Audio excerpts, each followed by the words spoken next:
Welcome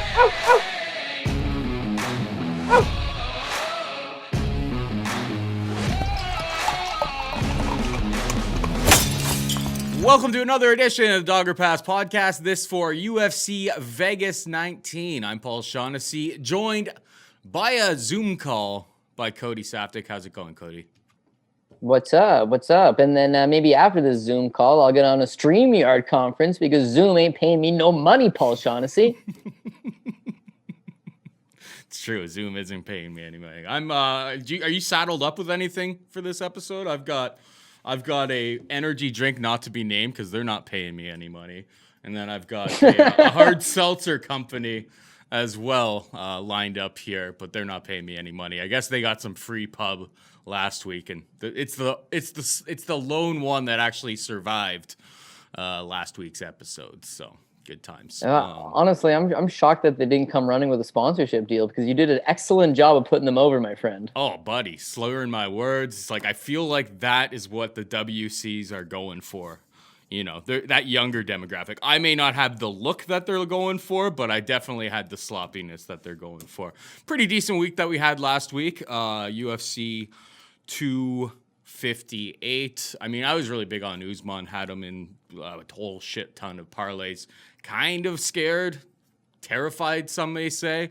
During round one, obviously, Gilbert Burns, he put a hurting on him. He had Kamaru hurt a little bit, but you know, you're starting to see why Usman is an elite pound for pound fighter. So good for him coming through there.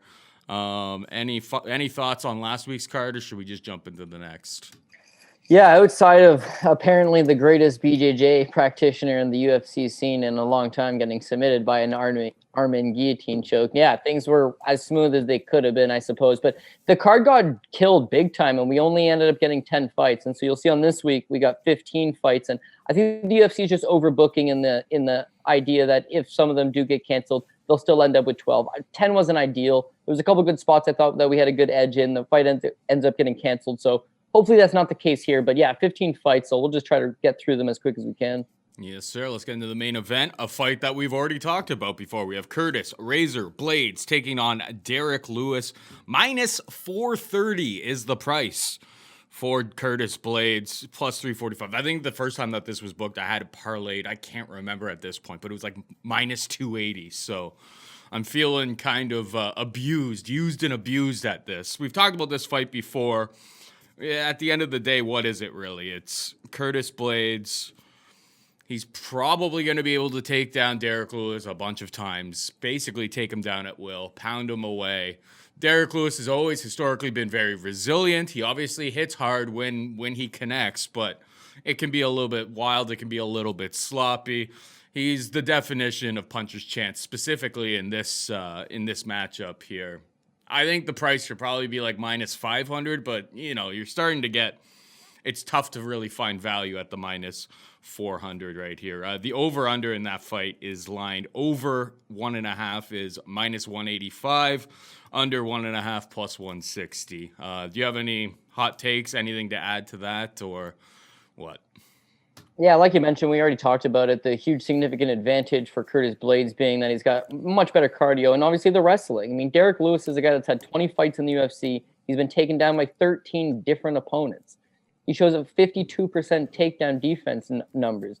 It's just not going to be enough, man. Curtis Blaydes is a guy that against his fight against Alexander Volkov, 25 takedown attempts, 14 of which landed. Like, that kind of pace is just tailor-made to just eat up Derek Lewis. Derek Lewis is fun, man. He's got a lot of power. He's got a great character. He goes in there. He does the damn thing. He's always dangerous because he has that big power. But let's be real. He's never been a top contender. Yeah, he fought for a world title against Daniel Cormier, but he's always one of these guys that just, he goes out there against lower level guys and looks good. He goes out there against mid-level guys and looks bad all the way until he gets the win. And yes, he has a win over Francis Ngannou in the world's most boring fight. And awesome. Yes, he does have a win. Yes, he does show a win over Alexander Volkov, but he's absolutely getting turned inside out until the last few seconds of the fight. It's like, those are big wins. You cannot take that away from him, but the manner in which they're coming it's just not enough. He does have that puncher's chance for sure, but that's about all he's got. It's definitely, in my opinion, this week's Usman versus Burns. Usman was a much better athlete. He's a much better wrestler. He's got much better cardio. He pretty much had the advantages in every one area. But it's like, well, how could he lose a fight? Well, it's MMA, Paul. Anybody could land that punch. And if Usman goes out there and gets chin checked by Gilbert Burns, then that would be Gilbert Burns' path. And you know what? It almost happened. Like you said, Usman looked wobbled in that first round. But eventually the better fighter is able to just bring it into his domain, bring it to his comfort zone. That's what Usman does. Once he starts using that long-range jab and just picking away at a distance, he chews him up, takes him out early in the third. Blaydes is the same way. See, when we talked about Usman, one of the big reasons everybody hates Kamaru Usman is because they got this perception of just like, oh, he's so boring. He's so unlikable. He's so boring. But you and I discussed it at length, where it's like people said George was boring, and people initially said Khabib was boring, and people say that John Jones is boring. But there's something to be said for winning, right? These guys got high ring IQ. They're risk adverse. They're not going to go out there and put themselves in harm's way or do something stupid because getting caught is the only way they're going to lose. You know, George, it happened against Matt Serra, and then after that, he's just like, I need to buckle down. Buckles down and becomes one of the greatest of all time. So Curtis Blaydes is very much doing the same thing. Like, he's on record before all of his fights being like, I'm not going to stay with this guy. I'm just going to take him down. I'm just going to take him down. Rinse and repeat, take him down. He knows what he's got to do to win. And so this fight's no different. You know, he's talking about, I don't care about going out there and getting a performance bonus against Derek Lewis. I'm going to go out there and get my win bonus by playing into my hand. And his hand is the wrestling all day. Lewis has got poor takedown defense. We've outlined it. But even if he does manage to get back up, in a lot of his fights, he powers his way back up. Blaydes is just going to stick onto him and keep grinding him. I do look at some of the overs in this fight, just because, again, Blaydes is not going to look to exchange on the feet. He's going to look to ground him. Derek Lewis has traditionally been pretty durable, and Curtis doesn't rush things. You know, he's more of a decision guy. He has smashed up Overeem. Again, that came later in the fight. He did smash up Junior Dos Santos. That one didn't make the 2.5. That was an early one. But beyond that, he generally beats on these guys for a prolonged period of time. Because Derek Lewis is such an early finisher, maybe you can get a decent number on some of those overs because Blaydes will be dictating the action and grind him out, is what I think. Yeah, you're going to have to wait a little bit later in the week, I think, for other options on the totals. Because right now you got the 1.5. That's juiced to -185. I see at one book they've got the over 2.5 rounds, and that's at plus money right now. So I would actually be more interested in betting that than the -185 on the over 1.5. I just feel like if we get to through 2 rounds, like, it's probably pretty likely that it's going to be a little bit more of a drawn out affair. And it's kind of like insurance against, oh shit, Derek Lewis lands that one big bomb, and then that over 1.5 just gets completely torched anyway, right? Yeah. Nothing else to say on that. Let's move on to the next. We've got Ketlin Vieira taking on Yana Kunitskaya, -265. Ketlin Vieira plus 225 for Kunitskaya. Who you got? Okay, so it's not that I'm disagreeing with Ketlin Vieira. I'm not loving the price. And so this card's kind of matched up better like that. Last week, it was a gift. It was a gift that Usman versus Burns. You could have got Usman. He went off at -275. And he was sitting around 260, 280 all week long. It was less than a 3-to-1 price tag for your surefire lock of the week. Everybody was on the same page for the most part. Everybody had Kamaru Usman. It was a good price tag. As much as we like Curtis Blaydes, and I'm putting him in the same category, Curtis Blaydes could be had as a 4.5-to-1 favorite. The number's way off, and he's a heavyweight, taking on a guy who hits harder. You know, Derek, who's got more of a puncher's chance, I should say. Derek Lewis or Gilbert Burns. Derek Lewis, you're getting a worse price tag. Ketlin Vieira, only 2 fights ago, she goes out there and gets knocked out by Irene Aldana in the first round. That's not a problem in that Irene Aldana is a top contender. She is a top 10 girl. She has fought a lot of the upper echelon. She does have a good boxing pedigree. It's that Irene Aldana is not known for her punching power exactly. So getting knocked out by her in the first round, it just screams that at any point somebody could theoretically catch you. Yana Kunitskaya, she's well trained. You know, she's been under Greg Jackson Winklejohn a long time. I'm pretty sure she's still dating Thiago Santos, who pretty much embodies power. He's power personified. She's got a good accredited kickboxing background. She takes a little too much damage for my liking. I wouldn't favor her in the spot. I just mean for this kind of price, it's hard to get behind Ketlin Vieira. But what we do see out of Vieira is just lots of improvements fight to fight. I mean, you go back to, this is a girl that was looking like, dare I say, a world beater at times, right? She comes into the UFC and beyond Kelly Fashels and Ashley Evans Smith, whatever, let's put that aside, submits Sarah McMahon in the second round. At the time, it was a big win. Like, she was the first one to kind of cause Sarah McMahon to quit like that and submit her. It became a trend after the fact, but that was a nice little win. Then you go out there and you beat Kaz Zingano. Wow, Jesus is a former title challenger, ranked in the top 5 of the division. That's a solid win. The Aldana fight, she's a big favorite, you know, and maybe it was the making of a hype job and just didn't pull it off. Last time out against Sahara Eubanks, again, you see those improvements. You see where, she's got a good ground game. You see where her cardio actually saved her in that fight. But she didn't look like a runaway. She didn't kill Sahara Eubanks. That was a really close fight. It was 1-1 probably going into the third. It was just a close competitive fight. So to say that she's going to be this big of a favorite over Kunitskaya, who's got equal amount of experience, is a former title challenger herself, fought good fighters, is going to come up with a good game plan, has good striking, has a decent ground game as well, is physically strong. I have Vieira based on her own grappling. Her cardio probably checks out a little bit better maybe. But listen, this is a greasy women's MMA fight, which you're not getting a good price tag on. So I would have to say enjoy it from a standpoint, a sideline. But it happened to me last week. I'm Macy Barber, right? I didn't really want any exposure to that fight whatsoever, but you're making some parlays. There's only 10 fights. Okay, I'll sprinkle some Macy Barber, especially Macy Barber by decision. And it's not that she couldn't have won the fight. She could have won the fight. Nah. It's just she waited 2 rounds to get going. I think she could have. She got outboxed. She got boxed up for sure. But I mean, why didn't she make the adjustments and just try to? I don't know. It doesn't matter. It's a fight in the past. What I mean is that there's another fight that was a 50-50 fight. It should be close. Should be competitive. Should go the decision. And Barber lost. Whatever. It was a bad spot. This kind of screams the same thing. Like I have Ketlin Vieira. I think that she's going to be able to secure takedowns. I think she's going to be able to use the better cage control, hold her up against the cage, take some of that time off the clock, score a couple points along the way. Striking's not bad. I just don't know that I would want to play it at these kind of odds. Couldn't agree more. And the over 3 or over 2.5 is juiced to -320. So it's like they're not really giving you much on this whatsoever. Not to rehatch, old issues on this show. I liked Alexa Grasso. You were talking about Barber.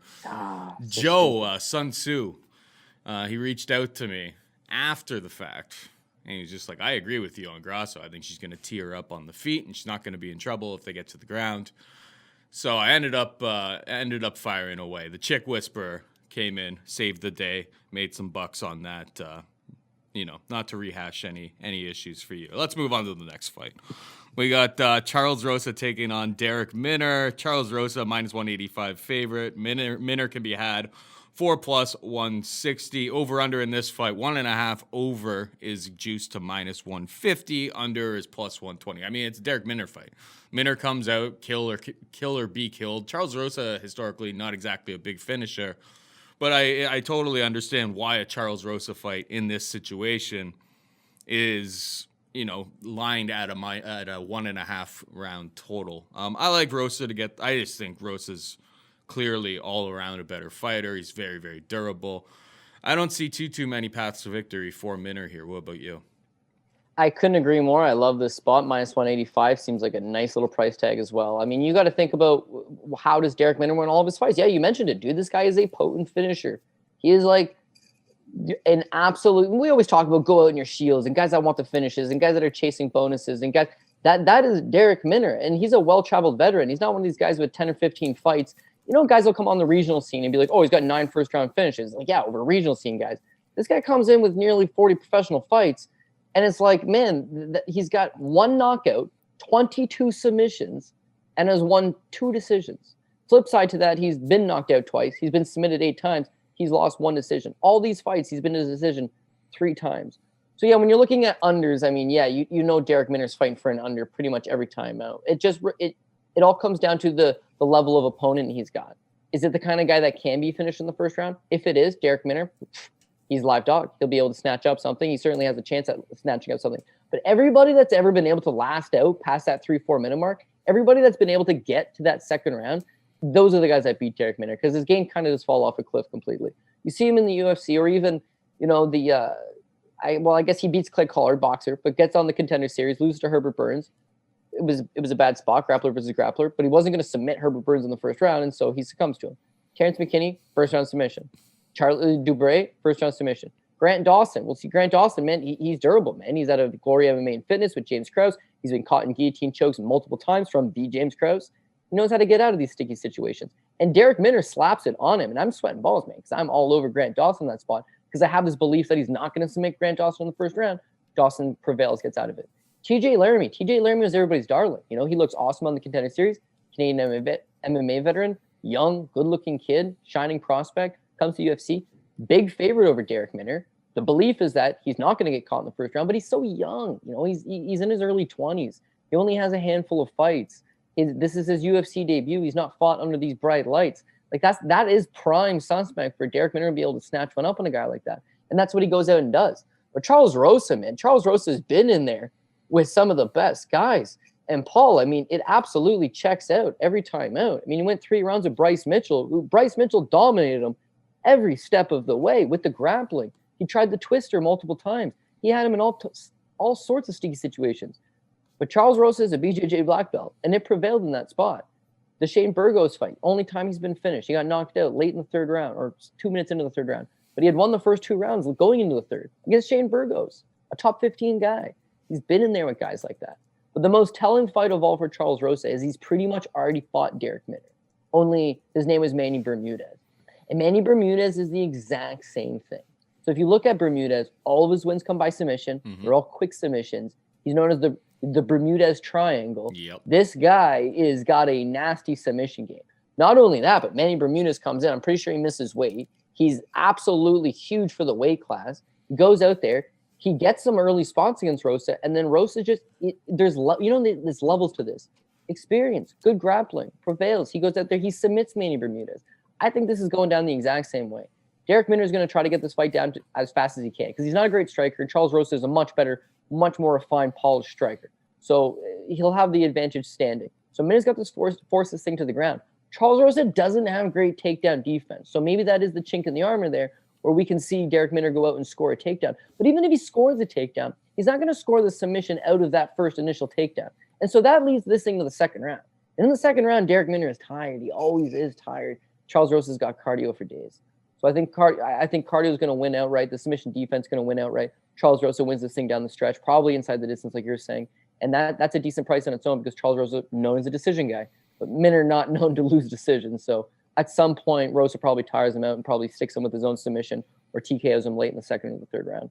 Yep, I agree with all that. I think that's a fight to pay attention to big time in the live markets too.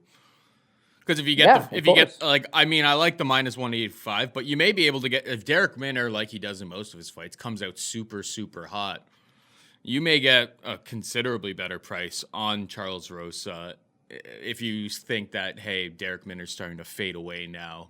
This is Rosa's time to take over. Just another one to look at. I actually noticed on the site that now they will never be named on the program. They actually removed like the by decision props like in the live markets. Absolute disaster last week. I was thinking maybe it was just for that one card. We'll see this week, but you know, that's where pretty the action saddening. It was like those decision, like after round one, fighter who won round one by decision prop was fucking money, man. Oh, I'm gonna miss that. And anything else to say about Rosa Minner? Or are you good? No, yeah, I think this is probably one of the. I don't want to get too in and be like this is one of the plays of the week, but again, Rosa minus 185. I know we always disagree on prices. This guy's a little too much. That guy, this, that. But 185 seems very reasonable for this matchup. Yeah, couldn't agree more. All right, we got the next one. We got a heavyweight fight between Chris Daukaus and old man Alexei Oleinik. Daukaus minus 185, Oleinik plus 160. I mean, I'm wearing a boa constrictor Alexei Oleinik t-shirt. But the problem is, I actually kind of liked how like Daukaus looked last time out. Like he came in, 15 pounds lighter. I thought he was actually trying to like set himself up for a move to 205. Obviously, he's taking on Oleinik, and Oleinik used to fight at 185 pounds. This is an older guy. Yeah. He just doesn't cut weight whatsoever. So I'm not worried about the size or anything. I was kind of thinking that maybe Daukaus was headed towards 205. But he's kind of going like the Stipe route where, I mean, he's not Stipe. Let's not misconstrue this, but he's kind of going with like, I'm going to be faster and more like, better on my feet than a lot of these heavyweights. And I love my old man Oleinik, but like he's really like he looks like a 40-year-old man when he's fighting now. He can take a lot of damage. He can, He puts up a hell of a fight. He's a legend. He's been around forever. But I feel like Daukaus, I think this line is very much fair. I think Daukaus is just going to be a lot faster on the outside. I know he trains at Martinez BJJ. I imagine. I mean, what do you have to do against Alexei Oleinik? Don't get taken down. Stay out of the scarf hold. If you do both of those things, it's pretty hard to lose to Alexei Oleinik at this stage in his career. So I like Daukaus to win. I just thought this could be Oleinik's last hurrah in the octagon, so I had to wear the T-shirt. What's your take here? Yeah, I've always felt like this because, you know, the guys that I love, the Phil Baronis and the Pete Sprats and the Thomas Denny's, like these guys always end their careers on the downswing. The older you get, it just becomes tougher to win. And you can go out on top. You can go out to one of these guys that, you know, is still competitive, or you can go out on the backside where it's like, oh, he's getting beat up. And Alexei Oleinik has just absolutely overachieved in that. By the time he came to the UFC, he wasn't expected to be anything. He was already nearing his 40s. He's a ballooned up former middleweight, as you already said. And it's like he had won a regional show fight over Mirko Krokov with a scarf hold. So they were just like, oh, that's pretty cool. We'll bring him in. They bring him in. And then since then, it's like he just always finds a way to get that win when he needs that win. But every time they give him a guy with a significant athletic advantage, they absolutely choose this guy out. Now, with Alexei Oleinik, yeah, he's been around the block. Yeah, he's got the most fights of anybody on the active roster. All those submission wins, all that backlash. But he's also been knocked out a pile of times. He's been knocked out in the first round 6 times in his career. He's also been knocked out early in the second round a few times. And that's just, when you look at all of those losses, right? It's guys with a big athletic advantage over him. Curtis Blaydes, right? Great athlete, way too fast, strong, is able to just beat him up. Doctor eventually has mercy on him and calls it off. Alistair Overeem, super athletic guy, able to just, you know, big power, much better striker. He actually had him kind of hurt early in it, but Overeem overcomes him, you know, beats him up, knocks him out in the first round. Walt Harris. I mean, Walt Harris has got big power. He's a quick, mobile heavyweight. He's one of these guys that cracks. He puts you away. Derek Lewis, his last time out. Derek Lewis has got absolutely disgusting, filthy power. He touches you, you're done. But he's one of these guys that's a mobile guy. You know, he throws that flying switch kick. He can close distance really quick. Like, people will say he's sloppy with his technique, but there's no denying that the guy's a good athlete, right? And then his wins, Maurice Green and Fabricio Verdun. Well, Verdun was on like a 3-year layoff because he wasn't allowed to use the juice anymore. Was not in good shape. Took 2 rounds to realize the fight even started before he even started fighting back on the 3rd round. And was just not a great athlete. Maurice Green, you know, 6'7", moves very plodding, you know, smoker.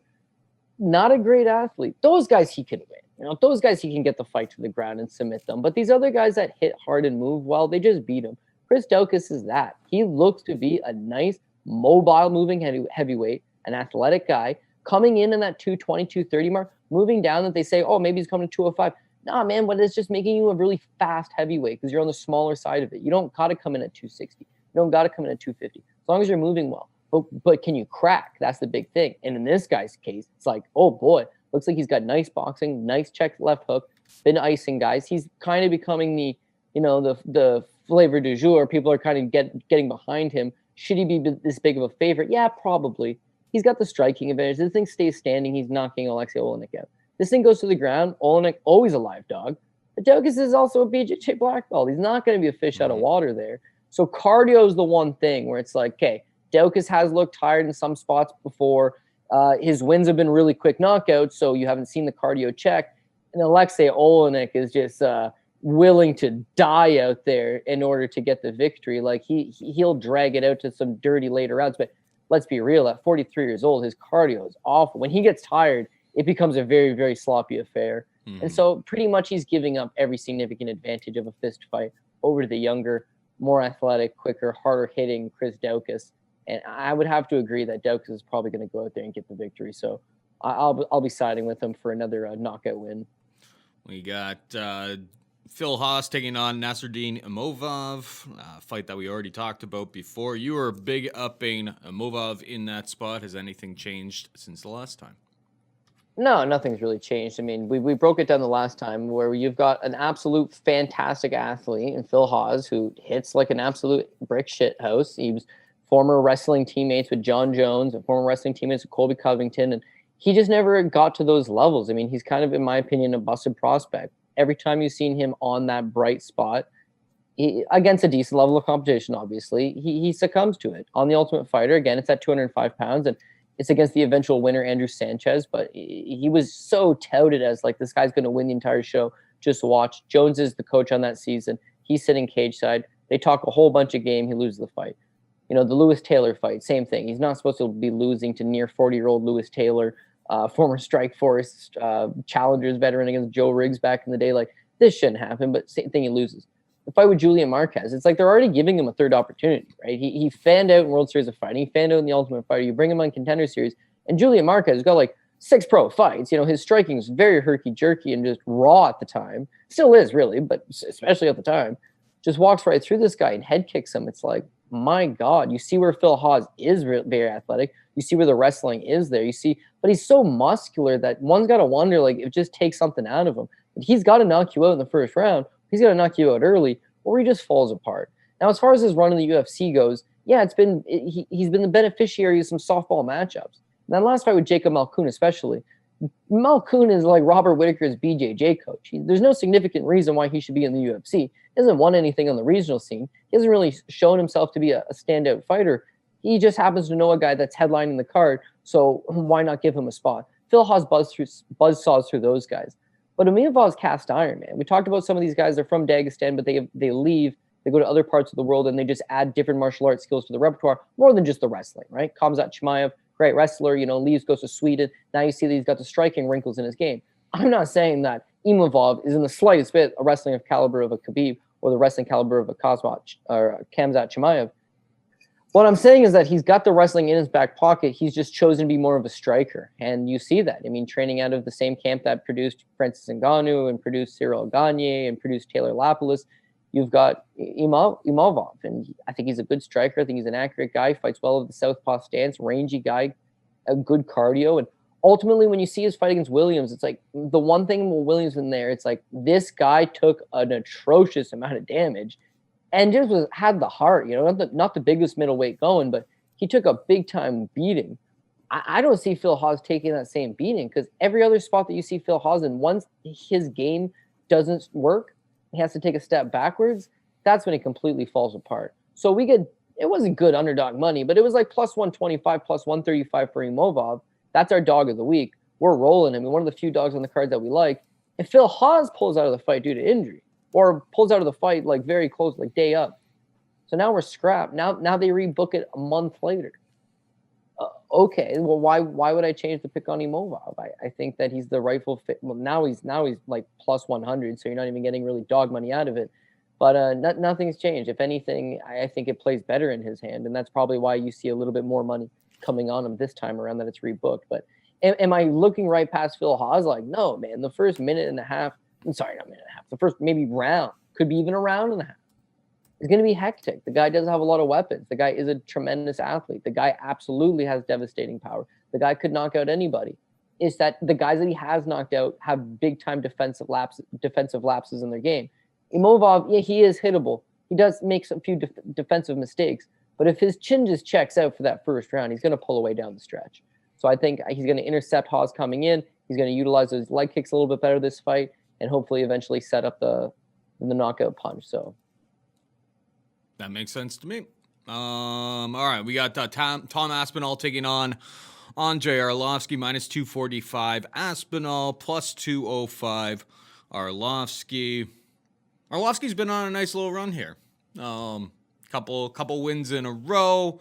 Obviously against Bozer. They're always close fights when it's Andrei, and they always go to decision when it's Andrei for the most part.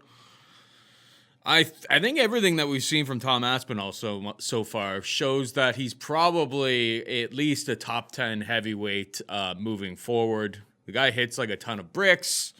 I think that's a big problem. That spells disaster for Andrei Arlovski, who I don't have the numbers in front of me, but you know, even though he's been on this good run recently, I mean, you can't ignore that he's been knocked out over 15 times in his UFC career. It's always when he's taking on the heavier-handed heavyweights. And I think I'm going to put Tom Aspinall into that category from what I've seen. The guy he has really good technique, and he's just knocking people's lights out. What I actually like the most out there is I think I see Aspinall by knockout minus 105. Sign me up for that.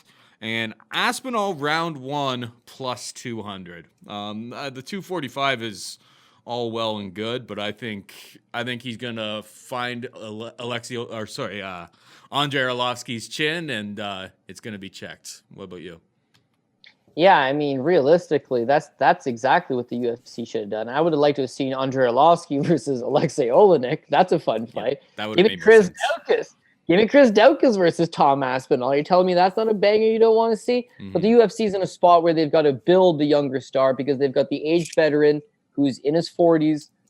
How many fights does he have left? I don't know. Been knocked out a bunch of times. And we need to build that next generation. So there's spots where you're trying to play in. They're clearly the B side. Alexei Oleinik is coming in to do a job. Chris Daukaus looks like a promising heavyweight. We don't have a whole lot of promising young heavyweights on the roster that are exciting.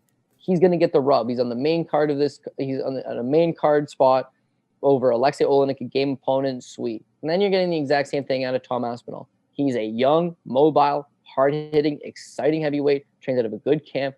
A lot of people have a lot of positive things to say about this guy. Looks like he's really well-rounding in his game. Lots to be excited about. He needs a win over a marquee name that people recognize.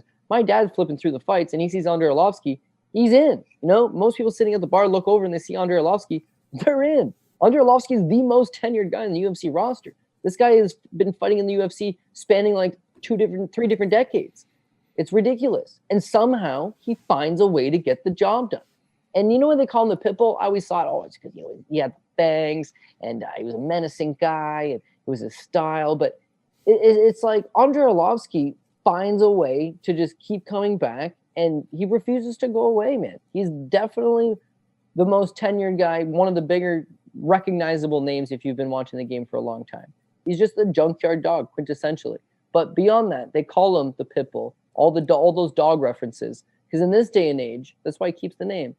Because if he's going to cash a ticket, he's cashing as the dog. He's always the underdog and he comes through. He's not expected to win these spots. But the UFC does a good job of always giving him these mid-level guys, right? If you give him a high-level guy, he still is Andre Arlovski. And you've seen that in his knockout loss to Rosa struck, the fights with Francis Ngannou, the fights with Overeem, the fights with Miocic. All those guys that are top 5 guys, all those top 6 guys, they're gonna beat him up pretty bad, right? It's beyond that. It's losses to Marcin Tybura, to Tai Tuivasa, to Shamil Abdurakhimov, to Walt Harris before the no contest. The Sakai fight I thought he won was bullshit. It's like those are low-level losses as well. Well, how about them wins? That a shell of Ben Rothwell that didn't really do much. Felipe Lin's real boring fight. Tanner Bozer, the no killer instinct there. Very low output fight that could have gone either way, I guess. Nothing really happened. Those are the ones that he squeaks through. So what kind of fighter is Tom Aspinall? That's what it comes down to. If you're a guy that's gun shy, if you're a guy that's not all that quick, you're a prime suspect for Andre Arlovski. If your cardio's not all that good, you're a prime suspect for Andre Arlovski. Again, if you're mobile, you hit hard, you got a decent chin on you, decent gas tank. These are the guys that are just, they overcome the hurdle. I really like Tom Aspinall. I like what I see from him. Obviously a training partner of Darren Till, but beyond that, he's got a ground game that, well, you saw it a little bit in the Bodo fight, I guess, going right to mount. But I mean, like, it's not to be underestimated. He's a former pro boxer. Boxing is where his strong suit is, but he's a well-rounded guy. He's a former training partner of Tyson Fury, and that he had boxed some rounds in the gym with him. But to be fighting at that caliber, to be fighting at that level, to be hanging with guys like that, he's still only 27 years old. I think he's one of these promising guys. The one thing I will admit is this is a card that I look at it. I like a lot of these spots, by the way.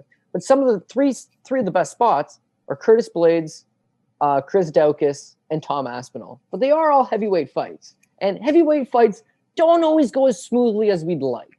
Andre Arlovski has been known to shit in an apple pie or two. Not because we picked him when we thought he was going to give us some great out, but he's always the guy that goes and springs that upset. Of those aforementioned fight, Derek Lewis, puncher's chance, Alexei Oleinik, submission chance. Andre Arlovski, it's a decision chance. He's not going out there knocking guys out. He's not going out submitting guys. He really needs to rely on outpointing you ever so slightly over the course of 3 rounds. So that makes him a lot more dangerous in when you talk about heavyweight fights. And I think Tom Aspinall is on his rise. I like what I see out of this kid. I don't want to get too overboard on him. But again, yeah, he's a play this week. We got Danny Chavez taking on Jared Gordon. Chavez minus 145. Gordon can be had for plus 125. What's your take here? Yeah, this one actually really hurts me a lot. So you've got Jared Gordon, who you will know this. My boy. Love Jared Gordon. Jared Gordon's got an absolute ironclad cardio game.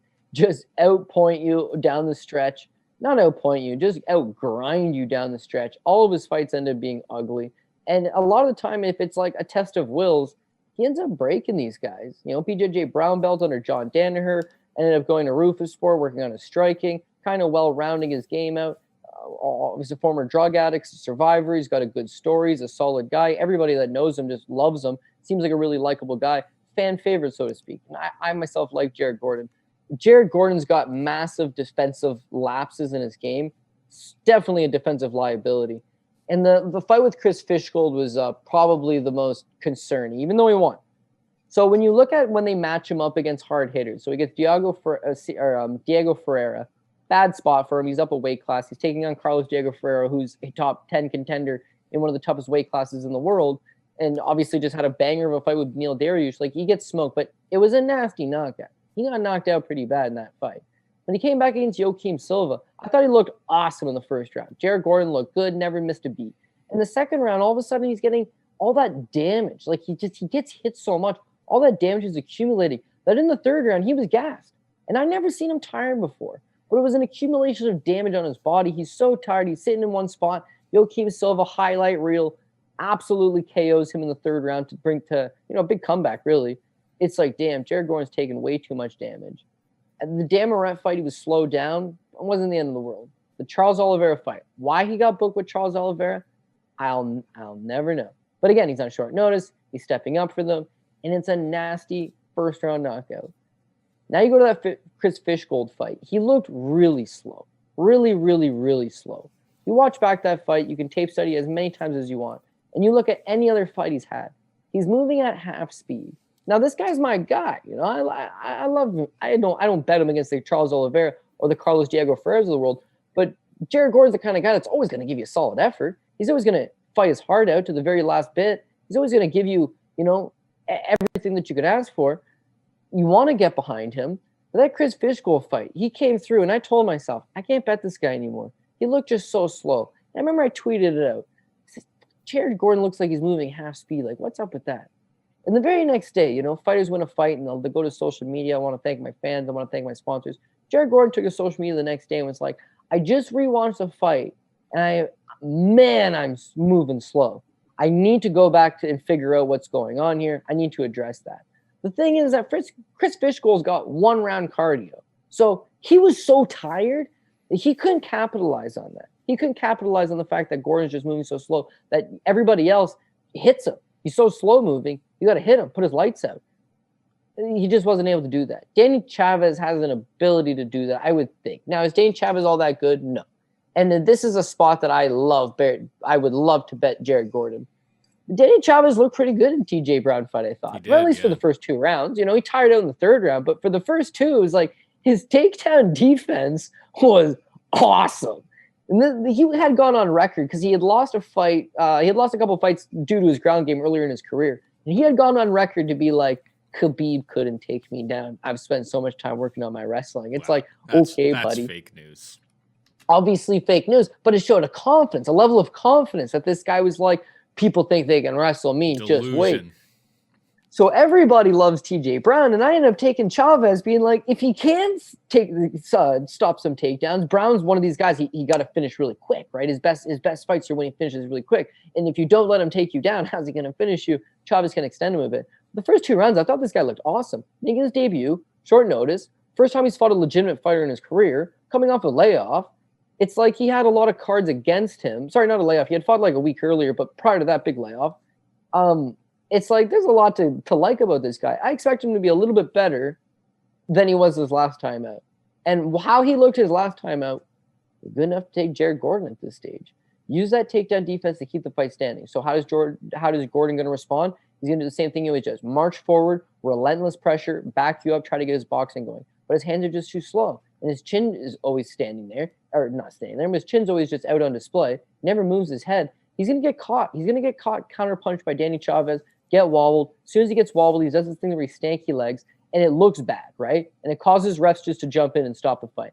Is he out? Is he all the way out? Doesn't matter, right? When you do the stanky leg and then you topple over from a punch, they're just going to jump in and stop it. And I can see Chavez do the same thing. So, Paul, you know me better than anybody. Week in, week out, I sit here and I say decision. High level MMA, most of the time going decision. Love calling decision props. But so far on this card, Curtis Blaydes Lewis, it's not going to decision. Charles Rosa versus Minner is probably not going to decision. Daukaus Oleinik, not going to decision. Imavov Hawes, not going to decision. Tom Aspinall under Arlovski, not going to decision. And this follows that exact same trait. Danny Chavez versus Jared Goring is not going to decision. So far, the only one I would confidently say is going to decision is Ketlin Vieira versus Kunitskaya. Lucky for us, we move to Jakar Klose and Luis Pena now. A fight almost certainly to go to decision. I mean, most Jakar Klose fights do go to decision. I mean, the over-under in that fight, over 2.5 rounds, is juiced to minus 250. Jakar Klose was like minus 220 as of like last night. And it seems like somebody, some tout service or something, because it's happening across the board. People like themselves some Luis Pena, so I'm kind of surprised there. Oh, and before we get off track of Gordon Chavez, like there's some serious value on the under 2.5 rounds, it sounds like, plus 165. But I'll hand off for Klose versus Pena. I'm kind of surprised to see people lining up to bet. Maybe they just think it's a value play. Like, it has moved like 25, 30 points. He was like plus 180, plus 190 last night. I know that he's got massive size advantage. He's got like 5-inch reach advantage. He's 6'3". Obviously, this is an advantage that he has in every single fight. But I just think the much more tactical approach fighter, the guy who thinks the fight through and sticks to a game plan a lot better, is Jakar Klose. So I'm interested to hear where your head's at here, because I'm pretty surprised by this line movement. Yeah, I actually agree 100%. Jakar Klose, again, he's fought in some pretty good guys. He shows wins over Bobby Green. He's got that fight with Beneil Dariush. I mean, he had him in some sticky situations. He's got the win over Tamor. Like, he's already proven himself. Yes, he's a decision machine, no doubt about it. But he's one of these guys that cardio is an issue. His striking's pretty good. It checks out. His chin, I know Beneil Dariush did knock him out, but that's going to happen to some people. Chin's been pretty good.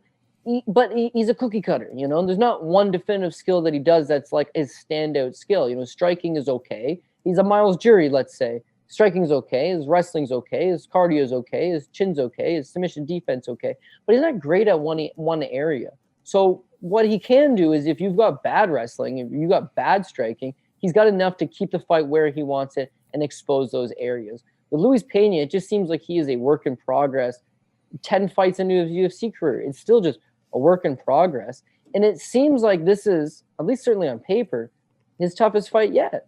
I mean, when you look at the guys he's fought, he lost his Ultimate Fighter finale against Mike Trezano, right? He's supposed to be on this card, I'm pretty sure. But Trezano, it's like not a good fighter, right? But it just like in the grand scheme of the division, like not a ranked guy, not a top guy currently, right? But he loses to Trezano.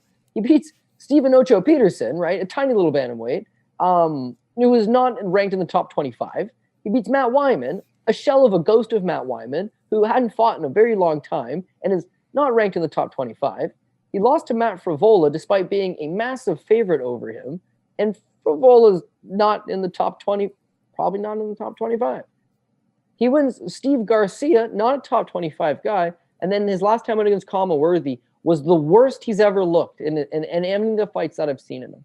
Because up until that point, so you can see a little bit of glimpses, right? The Trezano fights, the split decisions, close. You see where it's work in progress for him. The Ocho Peterson fight, he gets the win. Ground game's getting better. The Matt Wyman fight, man, he's all over Matt Wyman. He gets a TKO win over Matt Wyman. This guy's got no power. But a TKO win over Matt Wyman in the third round, cardio looked good. Good performance from him, good builder. The Matt Frivola fight, it's a close split decision. He made a couple bonehead decisions, which is a repetitive theme in all of his fights, is that ring IQ costs him almost every time out. But again, there's glimpses there. The Steve Garcia fight, he backpacked him for like 14 and a half minutes. There's nothing to see. Literally, he couldn't get the rear naked choke, but the back was there every time. So all he did was ride the back. It's the Kama Worthy fight where it's like his wrestling looked awful. His cardio looked suspect. His striking was non-existent. He didn't want to strike for the life of him. And that's understandable. Kama Worthy absolutely packs big power. But it's like anytime he tried to strike, it was like he got lost, man. He was just rinky-dinking out a couple jabs and it didn't really look to respond. He just looked super basic. His timing was off. The first round, he just does nothing. He shoots no takedowns. His striking looks abysmal. He gives the first round on a silver platter to Kama Worthy. was bad choices, but it's okay. Common Worthy, dangerous guy. The second round, he does get the fight to the ground. And getting the fight to the ground, that's how you're going to win this. And he wins the second round. Now we got a 1-1 going to the third round with Common Worthy. In fact, he's live betting favorite to win this fight. His cardio is better than Worthy. His ground game, clearly he's just outlined, if I get this fight to the ground, I can win, right? Wrong. Third round, he barely makes any attempt to get the fight back to the ground. It's super frustrating. And then what ends up being the problem is that he's super gassed out. By the time the third round rolls around, he's tired and he makes a bad choice and he gets caught in a guillotine choke by Common Worthy. So as a guy that likes to get behind Luis Pena, one, it's never a good price tag. Now you're finally getting one, I guess. It's never a good price tag, but he hasn't given you any reason to be like, yeah, this is my guy. It doesn't look like he's making any actual improvements. It doesn't look like he's, setting himself up in a position to fight the top guys of the division. And think about it. Drakkar Klose, he's same level as Common Worthy, certainly, but he's better than Steve Garcia, and he's better than Matt Frivola, and he's better than Matt Wyman, he's better than Steven Peterson, he's better than Mike Trezano. Maybe not Trezano. Trezano's going to be good one day. He needs a few years, though. What I'm saying is that the UFC is not being like, oh, we're gonna stick with you this time, kid. We're gonna stick with you. They've always given him a bounce back. They've always given him an easy layup every time he loses. Every time he loses as a big favorite, they're like, they pat him on the back and they bring him back in. They're done with him, man. They've given him a tough fight in Drakkar Klose. And so I think that Klose is going to use that low calf kick very effectively. Luis Pena, tall guy, as you mentioned, 6'3", tall for the weight class. Stands kind of got a long, rangy stance on him. Drakkar Klose loves that calf kick, right? Mm-hmm. MMA lab staple move. I think he's just going to chew up the calf kick. It's going to cause Luis Pena to get shooting early and often. Unfortunately, he doesn't have the cardio to shoot for 15 minutes. And Drakkar Klose takedown defense, good enough. Pena might have a little bit of success against the cage for a little bit. But again, that long, lanky frame, it's not good for, anchoring down your low center of gravity and pushing the guy up against the cage. It's good for the Neil Magny type grappling spots. So I honestly think that Drakkar Klose will be able to just circle, get back to open space, and when he's at open space, chop down the leg kick. The last thing I want to say is that, you can say, Cody, you're being harsh. And I don't want to sound like I'm being harsh. I'm saying he's not making improvements, but just keep this in mind with Luis Pena, right? This is a guy still only 27 years old, and all 27-year-olds, they're all getting better, right? You're nearing that prime, but he had spent his entire career at AKA, which is one of the best gym, if not the best gym on the entire planet. He's there right in the heyday. He's training with Daniel Cormier in championship camps alongside. He's training with Khabib Nurmagomedov going into championship camps. He's training with Islam Makhachev. He's training with all these guys with brilliant ring IQ and the best guys in the world. And yet you're not seeing the improvements, right? Then for his last fight, he leaves. He leaves AKA. And holy shit, one better, if there is one better. He goes to American Top Team. And as I mentioned, that was the worst I thought he looked in his career. Outside of maybe he was really green in the Trezano fight, it was his first fight. It was like a big time step backwards for him. So I got to go with Klose. And Klose is usually in a lot of decisions, and Klose likes to be in close decisions. But yeah. So do you want him at this kind of price tag? No, because this thing's going the distance, certainly. I would say just bet it to go the distance, but that's not a good price tag either. No. So you're probably going to go with Klose. How does Klose win? Close decisions. And this will probably be another one of them. And I think he's going to do enough to get the job done. And the last thing is that when you look at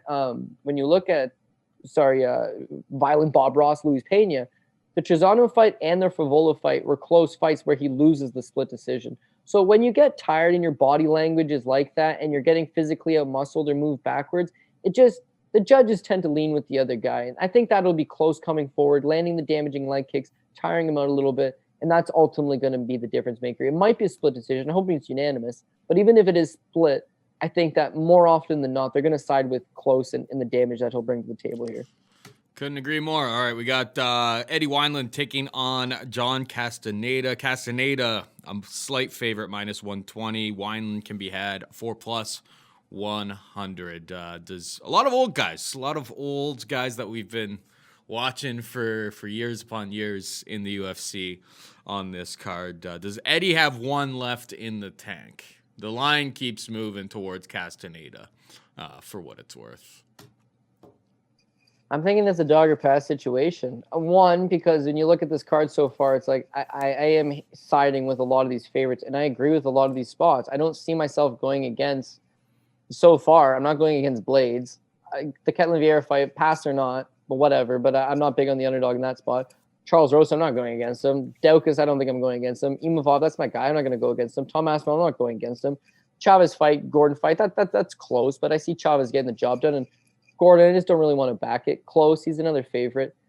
Eddie Wineland, this is a 50-50 fight. The line's pretty much got it at 50-50. But it is slight underdog Eddie Wineland. And what Eddie brings to the table is unique, right? I mean, he's an absolute banger, and then he's got big power, but he's got such an awkward style. Like, his hands are just so goddamn low by his side, and he, like, peacocks in and out of the pocket. He's exciting, but he's been around the block many times, and now you just see, like, the new generation, and these guys that are just, they move a little bit more fluid, and they're not full-time firefighters that are kind of fighting on the side, and they haven't been through all these ring wars, and they haven't had all these broken hands, and they haven't suffered all the stuff that Eddie Wineland suffered, you know, the long layoffs, the numerous injuries. Wineland's been around the game a long time. And so when they give him these guys, he's coming up short. But John Castenada is not one of these next level guys. I mean, he's already 22 fights into his pro career. He's still young enough, but I just don't see a whole lot that I love out of him. And you see his last time out, right? I mean, again, this is a tough spot for anybody to be making their UFC debut and drawing Nathaniel Wood. I mean, let's talk about that being a tough fight, but how he had gotten that fight to begin with is just short notice. He was 1-2 coming into that fight, having lost 2 fights for Combate Americas in the years prior. He fought twice in 2017. He fought once in 2018. He fought once in 2019. He's fighting low-end South American talent in Combate Americas, a top 17 promotion in the world, and 1-2 in those fights, Paul. And he lands a fight with Nathaniel Wood. But they needed a guy, and he's a big underdog, and he lost a decision, and that's pretty dope. But in that spot, man, he got taken down when Nathaniel Wood won the fight down. Nathaniel Wood outstruck him something like 143-45.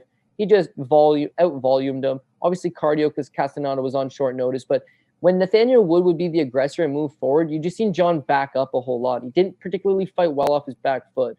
When you look at his regional show fights and how he likes to get the job done, he likes incorporating his wrestling a lot and taking these guys down. But there's one thing about Eddie Wineland that so far hasn't really been a big problem for him. This takedown defense. Because as much as holding your hands that low is a detriment to getting punched in the face, it has served him unbelievably well when guys shoot on him. He's always there. His hands are in the proper position. He's always stuffing these shots. So if he's able to back up John Castenada up towards the cage, not give him a whole lot of space to operate with, kill most of that pocket, let those hands go, he could have some success. If John tries to take him down, I honestly give the takedown defense advantage over to Eddie Wineland. Can Wineland go 15 minutes? Yeah, he's getting older, and he's a little bit brittle himself at this stage, but he should be able to. So it comes down to Castenada, and it's like, what kind of power does this guy got? And then looking at his record, it's like, dude, he hasn't knocked anybody out in 3 years. And prior to that, it'd be a lot of ground and pound finishes later on in a fight. Ground and pound because he was successful in getting the fight to the ground. But if he doesn't go out there and take down Eddie Wineland, then I think this is a striking battle that Wineland could win based on pressure, based on backing the guy up, based on hopefully having one more hurrah. Now, if you give him the Sean O'Malley's of the world, he's just going to get intercepted. That's a top prospect who has power and, you know, does have good footwork. But like I said, I just don't think Castenada's in that same category. And then, I mean, mind you, he's fought in varying levels of opposition, but this is the stat on it. He's fought Wineland, okay, just, and this probably sounds boring, but Wineland, he gave up no takedowns, obviously, against O'Malley. He got knocked out quick, right? Didn't get taken down against Popov. Didn't get taken down against Perez. Dodson didn't take him down. Mizugaki didn't get him down. Frankie Saenz got him down once. That's 4 years ago, right? Brian Caraway never got him down. Eduardo, Yves Jambouin, Henan Barao, Brad Pickett, Scott Jorgensen, Joseph Benavidez. Uriah Faber got him down twice. That fight was 10 years ago. Mm-hmm. And then Ken Stonewall, Kazan Joe. He's been taken down by 2 guys in over a decade. And it happened to be Uriah Faber and, you know, at least with Frankie Saenz. I mean, he wrestled collegiately at ASU. And by the way, Wineland won that fight because eventually he stuffed more of the takedowns than not, kept the fight standing, tired Saenz out, and knocked him out. Huge win. I'm thinking similar thing here. If the knockout doesn't materialize, then hopefully win a decision. But maybe it does. Maybe he just keeps the fight standing, lands one of those patented bombs. I think that I love betting against the old guy. You know that. It's just like it is a different game. But as we mentioned, they're trying to give someone the rub by fighting Andrei Arlovski. They're trying to give someone the rub by fighting Alexei Oleinik. And you see why they're trying to promote Tom Aspinall. You see why they're trying to promote Chris Daukaus. They're not trying to promote John Castenada. He's 0-1 in the UFC. Took a fight at short notice. Didn't look particularly good. If anything, they're trying to give Wineland a win so that he can ride off into the sunset. He's coming off a nasty knockout loss to Sean O'Malley. They probably owe him a favor for taking that fight. And he's a very likable guy, former WEC champ, fought in, all over the world, done everything that there is to do. Let's give this guy a win if he's going to retire sometime soon. This is a winnable fight for him. So if he's going to be a slight underdog, and I don't got a whole lot of underdogs on this card, give me Eddie Wineland for a dog or pass play. Sounds good to me. All right, next we've got Julian Erosa taking on Nate the Train Landwehr, your boy. It's pretty much a straight pick 'em. I think Rosa last night was the slight favorite. Now it's flipped. I mean, depending on the book that you go to, but it seems like most of the action is moving towards Nate the Train, and I agree with the movement going on there. I mean, you just have to go through Rosa's career, and I question his durability. It hasn't piped up in a bit. This is his third run in the UFC now, right? Yeah. He's been knocked out a bunch. I don't know. Nate seems to have, besides the Gilbert Burns knee from hell that absolutely sent him into a different orbit. The durability, not too bad. He's definitely a grinder. I just trust his ability to take damage a little bit more in this fight, and what I expect to be a pretty to be quite the banger. What about you in this spot? I mean, I don't think I've ever picked Julian Erosa, so take that with a grain of salt, I guess. Yeah, and I mean, you know me, I've never bet against Nate Landwehr, and he makes his fights way closer than they need to be, and he does make some bonehead decisions. But if you're the UFC and you want to put on great fights that fans are going to be, interested in, Nate Landwehr is always going to give you some bang for your buck. And that's the funny thing, actually, between this card and last week's card. As we talked about, it's like Usman didn't have a co-main event. He didn't really have anything else on the card that was super noteworthy. He ended up getting chopped down to 10 fights anyways. This is a free fight, right? The very next week after a pay-per-view. And alone, main card little carrots, Paul, little carrots. You get, let's say, Oleinik, right? Who doesn't like to see him? You get old badass, notable name Andrei Arlovski. Derek Minner fights are always something to see. Mm-hmm. Phil Hawes fights, as long as they last, are always something to see.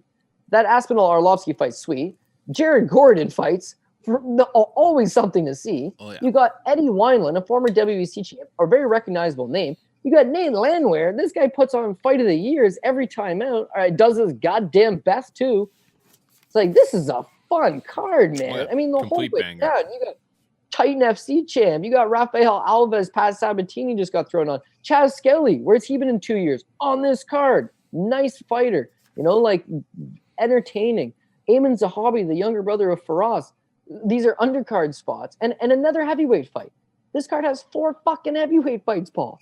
When was the last time you've seen any card with 4 heavyweight fights? I mean, we're talking too much. We're talking too much about it. We're going to jinx it, though. Because, we're in the COVID era right now. So it's like you book 15. You're probably, by the time we get to fight, I think 12 are going to go through. I know I'm being a pessimist. Hopefully it's 13. But I would be shocked if all 15 fights go through. Yeah. No, I would agree with you. I think they loaded it up for a reason, is that someone or someone's corner man is going to pull out. What I'm saying is at least they've done a good effort of putting in a good mix of up-and-comers and, name talent and all this and that. And, we're going to break down this fight. This is another very fun offering because you have Nate Landwehr, and every time he's in a ring, you're going to get an absolute terrific fight out of it. Maybe sloppy, but super entertaining. But Julian Erosa is very much every dog has his day. And he did his last time out against Shad Woodson. Big underdog, shouldn't have won that spot. Lost the first round very handedly. Second round, he fought his way back into it. Close round, could have edged it for him. And then in the third round, he needs a win finish to definitely secure the victory. And he goes out there and he gets the finish. That was a fight that he did take some damage, but his chin looked improved. It was a win where he got over the hump. And that's a reoccurring theme in Julian Erosa's career, right? So he's on The Ultimate Fighter. He won 3 fights on The Ultimate Fighter. He was looking good. He's one of the tournament favorites. Artem Lobov had already been eliminated. They brought back Artem Lobov. They threw him in there against Julian Erosa. And Lobov just walked straight at him, swung a couple bombs, KO'd him. And that starts the trend of, as you mentioned, this guy's got durability issues. So after The Ultimate Fighter, he ends up in the UFC. Teruto Ishihara, of all people, just blasts him out of there 34 seconds into the second round. And it's like, okay, those are those chin issues. Goes back on the regional scene. Bobby McIntyre, 5-4, just absolute middling pack regional scene guy, knocks him out first round. Now he's been knocked out 3 times in the first round. It's like, most definitely has a chin issue, but he works his way back to the UFC to take a fight against Devontae Smith, who only needs 46 seconds to knock him out in the very first round. Give him his 4th first-round knockout. He lost against Grant Dawson, only to get knocked out with a head kick against Julio Arce. At least that one didn't come in the first round, but it comes in the third. So no doubt about it that he gets back on the regional scene, back in the UFC. It's his 3rd time around. He comes in as a plus 350 underdog against Sean Woodson. He's not expected to win. Everybody knows Woodson, he's great amateur boxing pedigree, really long, awkward guy. The thing is that Julian Erosa, when you look at the tape on it, he almost fights like a Sean Woodson light. Like, he has a very similar style to Sean Woodson. And it turns out Woodson's cardio wasn't shit. So what happens is Woodson eventually was like, man, fighting this guy is kind of like fighting myself. He wasn't able to figure him out. And Erosa takes over late. But with Nate Landwehr, it's like Rosa's got a chance to win this fight. He does, because he has a really nice head kick. And he needs to just kick Nate Landwehr in the head as quick as he can, because Nate is going to be on his ass. Mm-hmm. He's aggressive. He's got great cardio. He's a great athlete, very, very solid athlete. We talked about the fact that he ran a track and field collegiately and put up some nasty times. Mm-hmm. The guy just keeps going, and he's got a crazy personality. But when you're screaming and you're yelling and you're fired up, and again, it looks good. Judges like that. That's why he won the Elkins fight. There's a good argument he didn't win the Elkins fight. Only this guy's fired up. This guy's moving forward. This guy just got punched in the face 3 times, but then he clobbers you with the big right hand, and you're into it. And that's all stuff that does not bode well against Julian Erosa, who likes to stick on the outside. He likes to be a finesse guy. When I said he's a Sean Woodson light, a much better comparison is he's a Dominic Cruz light, like non-alcoholic Dominic Cruz, right? He moves similar. He's got similar footwork. He likes to use those rinky-dink punches that don't have a whole lot of power. He loves the winging, like barn door hooks. Loves all that stuff. But he's probably going to have to get you out of there later after just chipping away at you. He'll have success against Nate Landwehr, but Nate's eventually going to track him down. It'll be kind of like the Lobov fight, not happen in a minute, let's say. But eventually it's like you got nowhere to go. You backed up to the cage. You tried to go left. You thought about going right. And all of a sudden he cut you off and hit you with the big shot. So Nate's my guy, and it's nothing against Julian Erosa. I mean, that was a fantastic little performance his last time out. But again, he's always struggled when he got to that fight. Is he now all of a sudden over the hump? Or is it like they're just giving him another really tough matchup in Nate Landwehr? That's what I'm going to go with. I got Nate, former M1 champ, fought on the bright lights, very experienced, great cardio, good power, good chin, good submission defense. There's a lot to like out of this guy. And last but not least, Nate, poor ring IQ, but he's got a wrestling advantage too. He could very easily go out there and take Julian Erosa down and ground and pound his head into the mat. I just don't know that I would trust enough for him to play a smart game plan, whereas that he could also wing some bombs and chase a $50,000 bonus. And that's more Nate Landwehr like. I think he's 33 now, starting to get up there. I could see him just trying to put on a striking performance instead of taking the path of least resistance. Happy to know we're on the same page on that one. I mean, I'm always down to fade Julian Erosa. And it's been pretty profitable over the years, not going to lie. We got Rafael Alves taking on Pat Sabatini. Alves minus 185 favorite. Sabatini can be had 4+ 160. Alves was on the Contender Series, and he's the former Titan FC champion. Obviously a little bit long in the tooth. He's been in the game for a while. Trains out at MMA Masters. And, he's like 19-9. So, obviously, the guy's taken some L's. Haven't had time to jump into Pat Sabatini here. What are you seeing in this matchup here, Cody? Yeah, again, it's a short notice fight. Like, I didn't really see it on the roster earlier, so I haven't had as much time as I'd like to look at it. But, yeah, with Rafael Alves, you mentioned long in the tooth. He's only 30 years old, but he's long in the tooth in that 19-9. Like, yeah, that's a real record. Dude, that is a real record. And then you look at it and it's like, oh man, this guy's he's a real fighter. I mean, he had those early ups and downs early in his career, fighting in Jungle Fight in Brazil. Yeah, maybe he was just a 50-50 fighter. He's winning more times than not, obviously. When he came stateside, it's like he's fought some decent guys. Jason Fisher, Bellator veteran, big guy. He injured himself in that fight. Wagner Roca is, a BJJ world champion. He lost the fight due to leg kicks, but again, he's got a win over Yoslandi Izquierdo, who's actually a UFC veteran from way back in the day. It looks like he's getting better. But when he signs with Titan FC, he's an MMA Masters guy, and now you see him putting the game together. You see all that experience eventually now playing dividends to him, where it's like this guy's seen it all. He's done it all. And he's got a very well-rounded game. Good striker, power guy, not super flashy, but he's got good bread and butter technique. Ground game's good. He's strong. Cardio seems to check out. Then he signs with Titan FC, and it's just like it's been a completely different guy. I mean, he was 4-0, or he was 3-0 for Titan FC. He won the title. The win over Belbit Nazarov, which was 3 fights ago, Belbit Nazarov. That was a solid performance. You really see the guy put it all together, score a third-round submission, and then he gets the Contender Series fight. I'm on him going into Contender Series. I'm sure a lot of people were on him as well against Alejandro Flores, but he was a -120, and it was just like, man, this guy looks the part. Like, it looks like he could go out there and cause some damage. He goes out there and does exactly that. Now he's booked on this card against Mike Trezano, and that's a tough fight because Trezano, is an Ultimate Fighter winner, and he's been coming up the ranks. He's got decent jiu-jitsu. We'll see where his ceiling's at, but it would have been a fun little fight. And then Trezano pulls out, and you get Pat Sabatini.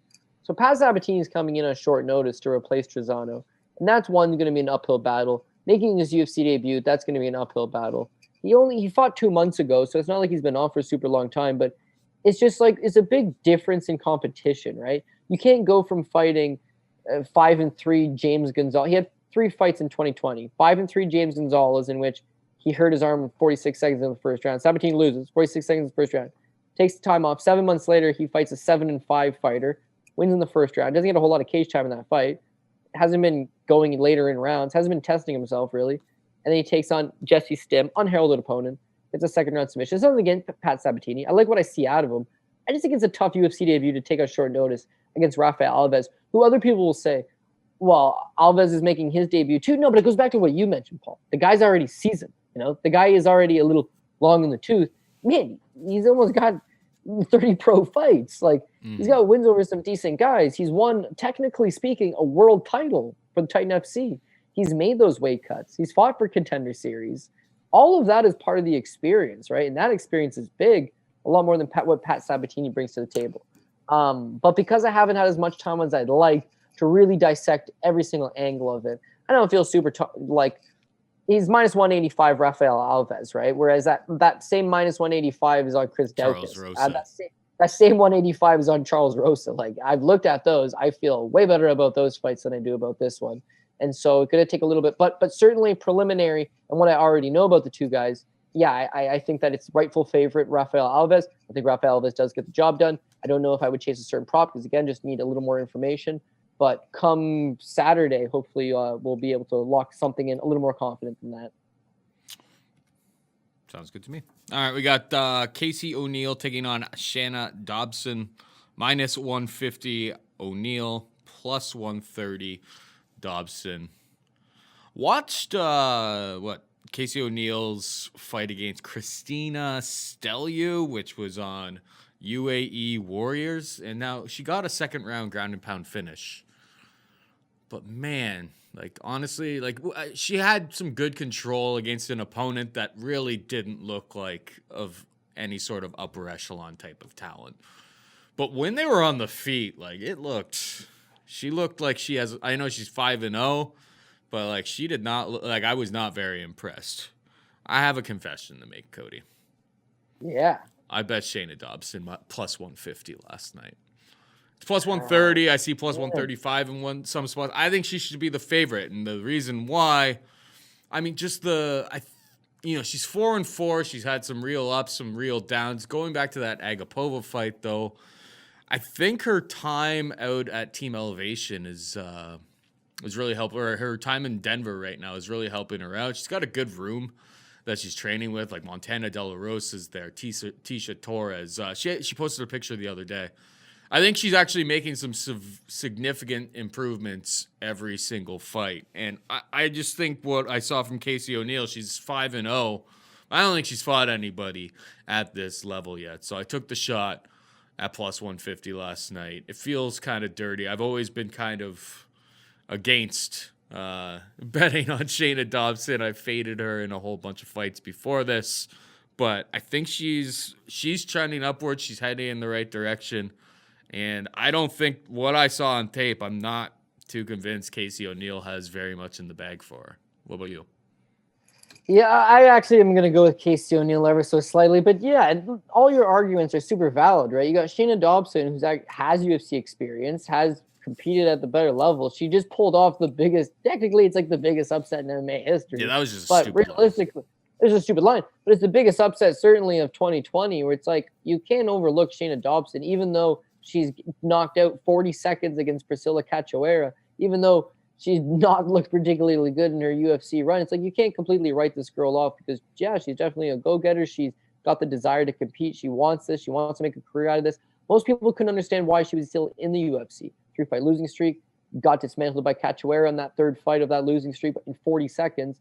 It's like, surely she's going to be done at this point. But they give her to Agapova just as like a sacrificial lamb one more time. And Dobson goes out there and overperforms, gets the win on the basis of Agapova had poor cardio. And if Casey O'Neill has poor cardio as well, then Dobson could definitely get the win. And I agree 100% in your assessment that Shayna Dobson's got a big striking advantage here. Casey O'Neill, not only did she look really robotic her very last fight, it's pretty much her striking is like a mess. Yeah, so she's 5-0 as a pro, but she was actually 6-2 as an amateur. And both of those amateur losses are by knockout. One, she got kneed in the face a minute and a half into the first round. The other one, she got knocked out 46 seconds into the first round. After that, though, she realized, I don't want to do this no more. I just got to take these fights to the ground, and I got to grapple. That's what she does. That's her strong suit. Get the fight to the ground, out-grapple these girls. When you look at a lot of these regional show opponents, they're very low level. Not saying Shayna Dobson's very high level, but they're low-level opponents, but that's what she does. Get out-grapple her opponents. Get the takedown, decent cardio, decent control, go for it. At some point, she's a little too big for 115 pounds. And so for that Christina Steliou fight, that was her first fight at 125. And so I agree with you. Striking is a mess. It just kind of looked like she was kind of coming to her own a little bit. This is going to be her second fight at 125 now, so I'm hoping she's going to be a little bit better. But this is why I couldn't pull the underdog tag. I don't really want to bet Shayna Dobson. And I can see just taking a pass in this fight altogether, but this is a crazy Shayna Dobson stat. And ultimately, this is what I think it's going to come down to. You got a boxer against a grappler, and the grappler wins those fights. So Shayna Dobson, this is her 6 fights in the UFC, or 5 fights in the UFC. Debut against Ariel Beck. Ariel Beck never attempted, no takedown attempts in that fight. 0 for 0. Lauren Mueller went 2 for 2. Okay, that's her second fight. Lauren Mueller took it down twice. You're going with this. Okay, Sabina Mazo went 4 for 4. Right? Cachoeira knocked her out in 40 seconds, so it was 0 for 0. And then Agapova went 2 for 2. She's got a 0% takedown defense ratio. Mm-hmm. There's been 8 takedown attempts on her. She's given up 8 takedowns. The other 3 opponents never attempted any takedown. So Casey O'Neill knows she doesn't want to strike. Casey O'Neill's gone 5-0 as a pro and won her latter 6 amateur fights by not striking, not done with striking. And you see in her last fight, striking is still no good. But could she muscle Dobson to the ground and out-grapple her? Man, this is low-level women's MMA, Paul. Armbar from guard is even live in this spot. So could Dobson repeat as a big underdog hit? You know what? She got one last time. This is not a big underdog, but still underdog money. And as I talked about, this is a card I don't got a ton of underdogs, so she looks like she's certainly got a chance. She's coming over a career-best victory. She's training at elevation, but like, when you got striker versus grappler, I tend to go grappler, especially if said striker doesn't have very good takedown defense. And in this case, it's 0% takedown defense, Paul. So I would have to say that this is a pass-worthy fight. But if I had to make a pick, and on the PRP I'll have to, then it's got to be Casey O'Neill. Come join the dark side, buddy. I'm telling you. I wasn't too impressed with Casey O'Neill's wrestling, to be perfectly honest, in what I saw. I just thought that her opponents were super low level. What were you saying? No, I was gonna say, are you impressed with Dobson's wrestling as well? But no, you're right. She got the experience. It's middling. Why not take the shot on the dog? You're not wrong. I'm kind of thinking more the fact that like the room that she's in, she's training with people who are light years ahead of where Casey O'Neill is at this stage in her career. Well, Casey O'Neill's at her weight. Yeah, but like I guess you're right in that respect. Who's she training with out there though right now? Like who's training out there? Yawn. What's that? Peter Yan and Movsar Evloev.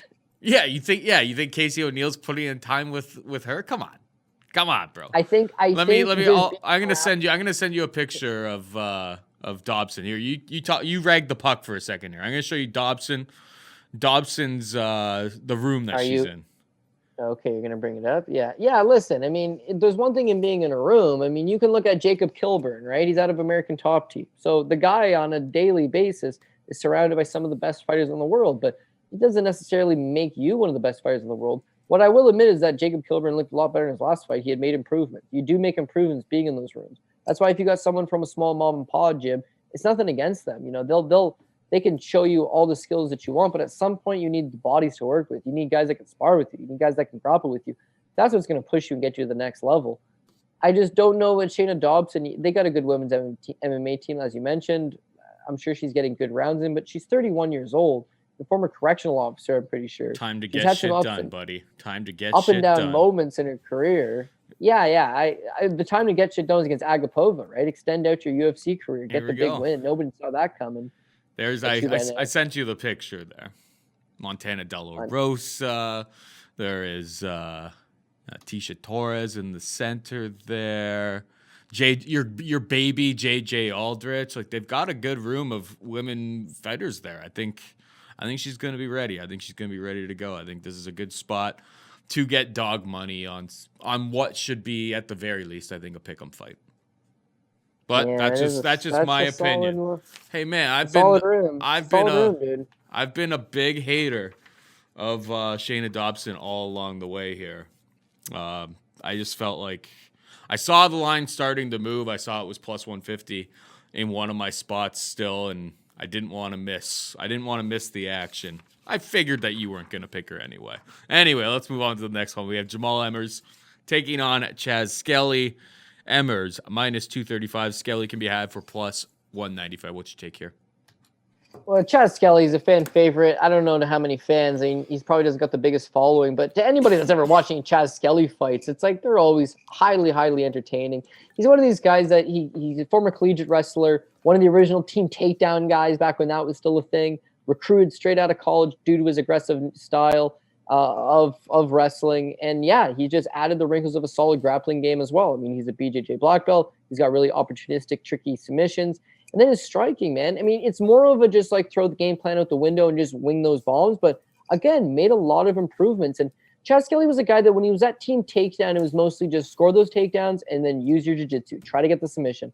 But when you've seen him eventually leave and he's pair up with guys like Henry Hoof and really work on his striking, it's like he did add some elements to his game. He just never really got over that hump of middling level guys. I mean, mostly for the most part of his career, all the guys he fought no longer hacking a job with the company. His wins, Tom Nitamaki, Sean Soriano, Jim Ehlers, Milton Souza, Maximo Blanco, Chris Grutzmacher. I think Jordan Griffin still signed with the company, but maybe just barely.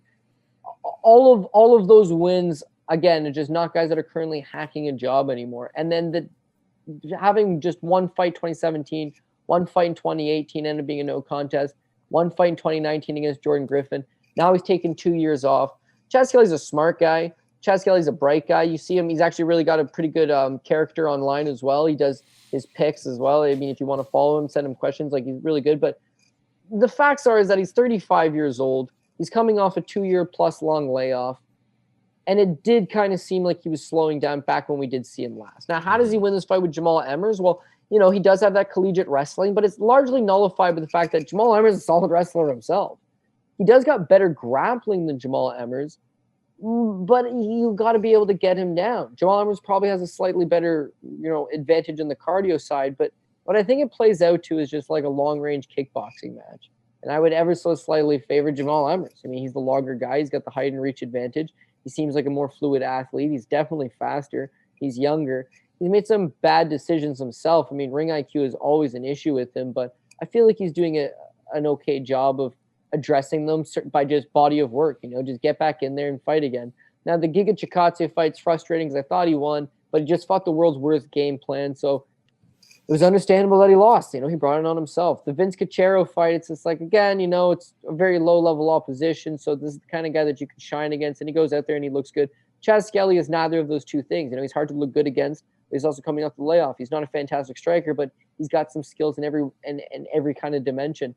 I'm going to pick Jamal Emmers, but I don't love the spot. The price, I can't disagree with it because of the long layoff for Chaz Skelly, but with Jamal Emmers, like, he's got a way of making these fights a lot closer than they need to be. And I could see Chaz Skelly coming out here and landing something and, wowing the crowd, wowing the few people in attendance, I suppose. But landing something eye appealing, maybe catching a submission, maybe just, making this a greasy fight and landing something in transition. He's a dangerous type of guy, but the layoff just has me backing away from making a play on him outright. So I am going to take Jamal Emmers, just not a huge level of confidence in this fight. Yeah, the price is a little bit steep, especially if Chaz Skelly is able to implement that wrestling and control the fight from that position. I think, it's minus 235 is pretty steep price to pay in that spot. All right, we got the final two fights. The final two fights are both fights that were supposed to happen earlier on. First off, we had Draco Rodriguez versus Amin Zahabi. Zahabi is plus 155. Draco Rodriguez can be had for minus 175. And Amin Zahabi tested positive for COVID-19 last time these guys were supposed to fight, which was December 19th. So not too long ago. I don't know if it was a false positive. I obviously haven't dug into that. But we both like Draco in this spot, or in that spot. We kind of just thought, Amin's more of kind of like a teacher at TriStar. There's not many guys training at TriStar from what we can really see. The old, it used to be like the hub of Canadian MMA. And I mean, if you're following Canadian MMA right now, we are just posting L after L after L. I think he's moved on a little bit in his career. This is basically rehashing what we had talked about before. Zahabi's kind of moved on to, training and being a coach and doing that type of thing. Whereas Draco is the exact opposite. This is his big moment. This is his big opportunity. He's on the rise, looking to make a name for himself. We picked Draco last time. I imagine you haven't you haven't flipped the script on me this time. No, I definitely have not flipped the script on you. Last time we had a much better breakdown because we told funny stories about seeing Amin Zahabi live against Kyle Vivian once upon a time and the low level of opposition he had fought. But we did I thought we did a good job of just really illustrating the fact that Zahabi had been protected his entire amateur career. He'd been protected his entire pro career. His brother didn't want to rush him along. They didn't want to take any tough fights. They just wanted to land in the UFC. And when he eventually just landed in the UFC on the basis of no significant wins, on the basis of just his name being associated with his brother, he gets Reginaldo Vieira. Very low level opposition. Technically, Ultimate Fighter winner, which is just crazy. Ultimate Fighter Brazil winner. And low-level guys, Zahabi should just march right through him. And he wins, but it was like a very bad performance, like lackluster. And for a guy that just ate up guys so easy on the regional scene and had legendary tales of smoking UFC-caliber opposition inside the walls of TriStar, it's like he really didn't live up to expectations. But hey, UFC debut, and it was a talent gap. You're fighting someone much tougher than the guys you've been fighting professionally to this point. Understandable. Then you get the Ricardo Ramos fight. First round, he does not look good. He doesn't pull the trigger. He's not really engaging him. The second round, I thought he started to pull away a little bit. Ramos is getting tired. And then in the third round, I'll never forget, Ramos throws a spinning back elbow. Zahabi sees it. And by the way, he had thrown like 3 or 4 at this point in the fight. And then as soon as he throws it, he just throws another one. I've never seen it before. I've never seen a double spinning back elbow. Yet Zahabi runs face forward into the second one, KOs him. Very frustrating to watch, but I gave him the benefit of the doubt. It's a spinning back elbow. It's one of those moves that's going to land. Not a big deal. And I did think he won the second round. I did think he was starting to find his comfort zone a little bit. It's like, okay, there's something that we could work here. The Vince Morales fight, this goes back to what we were saying about Luis Pena, right? There's no growth. There's no development. The guy that fought Reginaldo Vieira didn't look good is the same guy that fought Ricardo Ramos and didn't look good. And that same guy that fought Ricardo Ramos didn't look good is an arguably worse version than the guy that fought Vince Morales. He just allowed Vince Morales to dictate the action whenever he wanted. And this is Vince Morales of all people. So it's like at this point, you can't get behind him. He just doesn't fight a whole lot. Think about the fight with Reginaldo Vieira and Ricardo Ramos. That's 2017. He took all of 2018 off and came back in 2019 to fight Vince Morales. So a guy like me that loves to talk about narrative, it's like, dude, you give this guy a full year to train. You get this guy, he's at TriStar. He's with some of the best guys going. You talked about the room. Look at Shayna Dobson. Look at the room she's in. Look at the room this guy's in, day in and day out, coaching a lot of these guys, living as a roommate with a lot of these guys. He's got a house now. They live with him, but some of the best guys in the world, right? Canada's not exactly doing good, but you got foreign talent from Europe coming in. You got guys from all over the world coming in. It was a destination camp, especially with COVID numbers. People don't mind coming to Canada. It's lower up here. It's like he's had every opportunity. But regardless, that 1 year between Ramos and Vieira coming back to fight Vince Morales, he looked regressed in that year. Now he's coming off a 2-year-long layoff. Am I expecting improvement? Honestly, no. Because I thought about that the last time, and there wasn't any. And so coming into this spot, I'm expecting the exact same thing. I just don't really see anything. But you know who will have made improvement? Draco Rodriguez. 24 years old, looks better every time you see him. You go back to the regional show, and yeah, Tony Gravely just puts on a clinic on him in the wrestling department. Again, this kid's like 21 at the time. He's 22 at the time. He's young. He's green. His jiu-jitsu's still got a long ways to come. His boxing is his bread and butter. He's got really fast hands, real good technical boxing. But, you need some reps, kid. You need some fights. You need some better opposition guys. And this is his UFC debut. It's not a walk-me-over opponent. It's a guy that's got more experience than you, a guy that's trained at the highest level literally his entire life. It'd be a tough opponent. With Draco Rodriguez, I think that he's a guy that's going to develop into a prospect. Eamon Zahabi's had his chance. He's a bust prospect. Yep. And so you booked a fight, and then we got Rodriguez. And it's not Rodriguez that pulls out, tested positive due to COVID, which would give you at least some concern. Oh, well, was his body peaking? And what about the weight cut? And did he not train for 2 weeks after that? Now he's jumping back into a fight. No, it goes the other way, right? So if someone pulling out of that fight due to COVID is going to affect anybody, I'm cool with the Draco Rodriguez side. But in the same breath, more time off for Eamon Zahabi doesn't help him. More time off for Draco does, because he is making those improvements. You give this guy another month, 2, 3 months, 6 months, a year, he's still going to be making improvements, still going to be getting better. And so, yeah, the fight getting rebooked doesn't change anything for me. I think Draco beats him on the basis of just, sharper hands. Ground games, Zahabi's best bet is take the fight to the ground. Keep on top of him. Jiu-jitsu's good enough to stay out of harm's way, but I don't know that he's got the wrestling. And certainly for a guy that's got infinite ring IQ out of a gym with infinite ring IQ, it's like he doesn't really fight the smartest game plans a lot of the time. So he'll stay to the outside and try to chip away and just let the fight slip away from him, from Draco, who will just hopefully do a little bit more. But there's like 4 or 5 fights on this card I really like. This isn't one of them. I don't mind it, have some low exposure to it, but not all in on Draco Rodriguez. He is still young, still green, still got a ways to go, so you can't have a ton of faith. Makes sense to me. And finally, we've got another rebooked fight. This time it was Jared Vanderaa, who tested positive for COVID. He's taking on Sergey Spivak. Rebooked fight all the way around. Spivak minus 245. Vanderaa is a plus 205. There was actually like a minus 140. I didn't get very much money on it because it was like an opener and the price was, and they weren't letting you get too much cash on it. That was up last night on the over 1.5 rounds. I mean, Jared Vanderaa, if you watched him on the Contender Series, one, he said that he just kept referring to himself being ugly, and 2, he likes getting hit in the face. Spivak is a heavyweight that typically likes to draw out his opponents, fight a little bit, or take him into deep waters, kind of uses a cardio advantage to win fights. So there was like a minus 140, minus 141, and then minus 145 that I hit last night on the over. Those are already gone. Like, I think because I remembered that there was a previous fight, or when it was booked before, I had it in like a parlay at like minus 190. To the over 1.5. Now it's up over like minus 210, plus 175 to the under. That 1.5 dream is gone. I'm considering fight goes to the distance for plus 125 in this fight. I think Spivak wins. I don't know if Vanderaa had what went on with the COVID, but that obviously can't help. It wasn't even that long ago. It was December. I think it was the same card as Draco versus Eamon was on, that these guys dropped out of as well.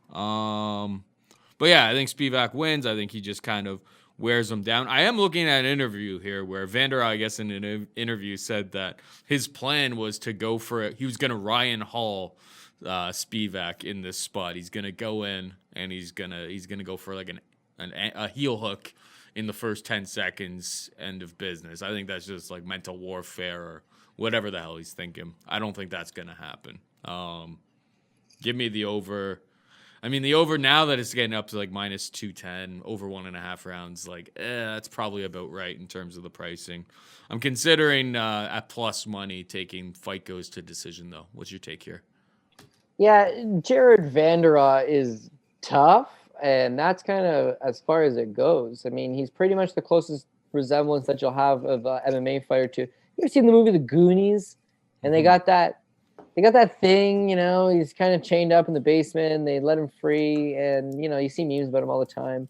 And he's real strong, and he becomes part of the team until he eventually dies at the end. But it's just like he's a simple man, likes to go in there and have a nice herk-a-dirk. Probably one of these guys back in growing up didn't mind having a fist fight at the local county fair on a Friday night. He's a good man, but I just don't really see a whole lot out of him other than being tough. Like, that's about as it ends. Mm-hmm. So as an amateur, he was 5-4, and this is an amateur, but he had fought some low-level guys, but he had been knocked out as an amateur, which is not a great sign considering you don't want to take damage earlier on in your career like that. A 5-4 record, not exactly telling. But I bought into him, right? So he fought Richard Odoms at LFA 15. It's 2017, right? So it's 4 years ago now. It's 5 rounds. It's for the LFA heavyweight title, right? I got to work the fight live. I'm in on it. Perfect. Watch this fight. And, man, he was really sloppy. He gave up a bad Kimura from a bad position in the 5th round to a 40-year-old police officer in Richard Odoms. So it was like, okay, this guy's a busted prospect. And then it became that was his issue. He has no ground game. So he goes to UFC Africa, and Andrew Van Zyl exposes him. Then he loses to Vernon Lewis, a 4-3 fighter back in LFA. Ground game awful. Yeah, he beats Juan Potts. Yeah, he beats Ricky Macholas over in South Africa. But when he takes on Renan Ferreira, who you all know as he was imitating. Well, you brought him up the other day. Who's he working with? He was working with Jacare Souza. Right. He was supposed to get Jacare Souza ready. Unfortunately, he was no Kevin Holland and just could not get him ready.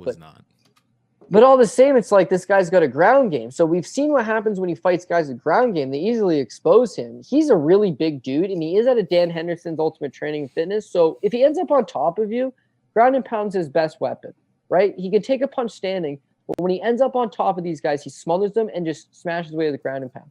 It's if you end up on top of him, or you're a decent enough grappler, he just kind of look lost in there. And so I thought it was funny, like you mentioned, he's going to go out there and Ryan Hall him. Like, it's definitely mental warfare. Because it's like, that's probably the one thing he's actually incapable of doing. Mm-hmm. He's 265 pounds, so he ain't Imanari rolling anybody anytime soon, let's be real. And his ground game is his weak point. So for him to go out there and get any type of submission would be surprising, let alone getting a submission against Sergey Spivak, who's the better grappler. So now you look at Spivak, and it's like, you know what? He's had a much tougher road. This is already a guy with 4 UFC fights, but losses to Walt Harris, who, getting called by Walt Harris is not the biggest deal. We all know the guy's got a tremendous amount of power. He's not a top-level fighter, but has a tremendous amount of power, and that's his UFC debut. Wins over Tai Tuivasa, not a bad win, decent little win. Win over Carlos Felipe, decent little win. The loss to Marcin Tybura, that's not a big deal, man. Marcin Tybura is a top 10 guy. So his road has been a lot rockier in that he's fought legit guys, and he's picked up 2 nice little wins, and he's lost to 2 guys that can hold their own. As far as before he got to the UFC, it was all cans. He fought the Travis Fultons of the world. He fought Tony Kryptonite Lopez. But, he did what he had to do against those guys, and that's go out there and get first-round submissions and look good doing it. When he fought better level of opposition, you see him struggle a little bit. But what I like out of him, Paul, is you see the improvements. So you see his kickboxing has gotten a lot better. You see the Tai Tuivasa fight, his wrestling looked a lot better. 6 takedowns in that fight. You see where his ground game, his submissions, which was always his go-to, is getting a little bit better. And similar to a very young Alexander Volkov, they didn't really know how to use that 6'7" frame, but now they're filling it out. He's only 27 years old. You see him fill it out. You see him get bigger and stronger. I think the ground game is good. I think the striking's better than Vandera's. The main thing is that he can't get taken down. Because when you're that big and you're 6'7", you got those long limbs. If you do get taken down, it is tough to get up. And Vanderaa is one of those guys that you'll use up a lot of energy trying to get 265-pound Jared, who has got hillbilly farm strength and is just raining down lunch boxes on you. Like, it's a bad spot to be in. But ultimately, I think Spivak's wrestling is good enough to keep the fight standing. And then if he does keep the fight standing, his striking is much better. Vanderaa is durable. I can see Vanderaa making it into the third round and making this dicey. But, Harry Hunsucker was unloading on him before he eventually just overcame him. His kickboxing is just not good enough. It's not up to snuff. I would say that Spivak has that slight advantage. He just needs to keep it there. But of the other, this is the fourth of 4 heavyweight fights. The other 3 you feel good about. This one is very much your middling heavyweight fight. I am going to side with Sergey Spivak, but again, you can make an underdog. You can make an underdog argument, and I couldn't fault you for it. All right, we are just about out of time, but before we go, hit them with the PRP there, kid. Okay, so it's not the sexiest one in terms that we got a lot of favorites, but at least we feel good about some of these favorites. We're gonna go with Curtis Blaydes, Ketlin Vieira, Charles Rosa, Chris Daukaus. Imavov is technically dog number 1. Tom Aspinall, Danny Chavez, Drakkar Klose, Eddie Wineland is technically dog number 2. Nate Landwehr, Rafael Alves, Casey O'Neill, Jamal Emmers, Draco Rodriguez, and Sergey Spivak. So listen, we got 15 fights, and I've got 2 underdogs, and literally both of them are plus 100. So that's not the greatest look. Like, what are the chances favorites are just going to run amok on this card? But yeah, you see it all the time. MMA is not one of these things where it's like roulette. Roulette's the same way. Just because blacks hit 6 times in a row doesn't mean reds do. If you want to play probability is one thing. But the UFC's done a fairly good job of matching these fights, and the oddsmaker's done a fairly good job of capping these fights. And I just happen to agree with a lot of those spots. There's some pass-worthy fights, but because you've got 15, you can pick and choose. A lot of books don't even let you do 15-fight parlays. They cap you off at 12. So at least that limits you to, well, which fights do I not want any exposure to? And honestly, Shayna Dobson versus Casey O'Neill, you don't have to bet that fight.